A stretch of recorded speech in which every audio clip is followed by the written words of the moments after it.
there's a couple of topics that I'm really excited to ask you about, because as you might be aware, we're going to be playing Helios 2 in the Australasian scene in Hobart next year. And one of the hot topics in Australia at the moment is how is it going to go for competition? And there's just not a huge amount of knowledge yet about how it's going to go and how it's going to adapt to competition play. But we do have a little bit of knowledge, and you've just come back from the US Nationals. You got to experience it. I wanted to ask you about that experience, and I saw a post that you posted on Facebook giving it a review, and I know that you're a very honest reviewer of things, so sparked my interest, mate. Can you tell us a little bit about the experience of going to US Nationals and playing on Helios 2? All right.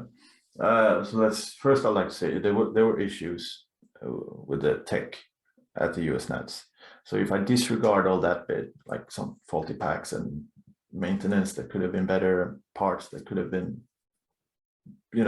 where they should have been in the packs, we just put that aside. The system itself, for me, just personally, is the best system since, I would always say Nexus Pro is the best. Gen 2, not Gen 1, would be the best system so far. But it has always been lacking in consistency. Like some packs would be better than the others, and Helios Pro really fixed that. So if Helios 2, I wouldn't be able to say because of the tech thing if the packs were uneven, if that is the thing, but just the system was so good with the barrel sensor and the meta that's adding. I know a lot of people like the Helios Pro, but we've always had that very static, high posture, sensor behind the wall, panel stuff going. Right? It is the best way to play Helios Pro.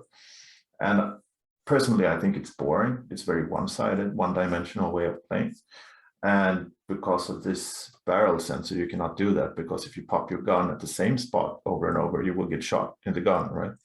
So you would need to be more flexible in how you hold your walls, inside the base or wherever, because now instead of one guy throwing himself into the base to catch that sensor, now you could actually have someone going while the other player hangs back and tries to take out the phaser instead, like doing some sort of combos, and the defender would have to counter that by peeking out different heights of his panel. Like the meta, it gets so much more advanced. It will not be appealing to everyone, I understand that, but it does add more dimensions to the game. The IR is not as strong as in Helios Pro. A lot of people might not like that, but for me, like if you hit, you hit.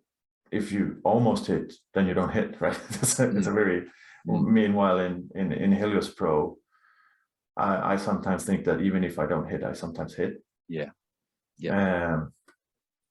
Which I think is disturbing with the level we actually play at, like traveling the world and on this laser tag system, it hits that when I don't hit, I still hit. Yeah, it's weird. Well, the pure increase in the amount of doubles that happened completely kind of changed the meta of the game here in Australia. It became so much easier to double that. The way you set your defense up and everything like that was different. Like you just needed somebody who could stand at the main door that people were trying to punch through. If they could double every time, you're essentially defending your base. It's it makes it actually made it what we started seeing in Australia is a lot more like split dumps and things like that, because you could just continue to accumulate points by doubling, and then eventually you'd win one and get through the door. So it was an interesting change in the meta. You did mention, how this barrel sensor is going to change the meta of the game. Can you expand on that a little bit? What you think will happen? I know this is also relative to the settings that you guys play in the US and Europe, and maybe you could just talk about that a little bit. How the settings are different, so that other international teams can put it into context. In terms of how the barrel sensors will affect your game. But I'd love for you to expand on that a little bit. So the barrel sensor is pretty sensitive. Like we are all used to weapon sensors being there, but not really being shootable. You fire at the weapon and nothing really happens. Yeah. But that sensor is actually, it's not super easy. Like it's not like you just shoot out, kill everything when you shoot at the weapon. But if somebody points the weapon towards you, and because there's this rubber thing, right? So it's sort of a tunnel. So if it's on the side a little bit, you can't hit the sensor. But if it's pointed at you, then and you get at least 2 attempts, then you will hit, right?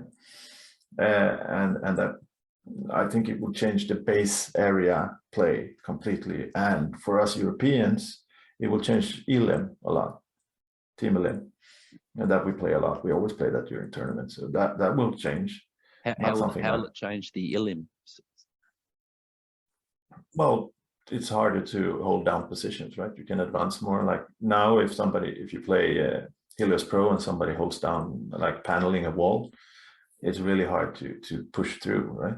Yeah. You need to work as a team or like really throw yourself in there to get the shot. But now you can actually just try to make the guy shoot, and then you just stun him and you move up.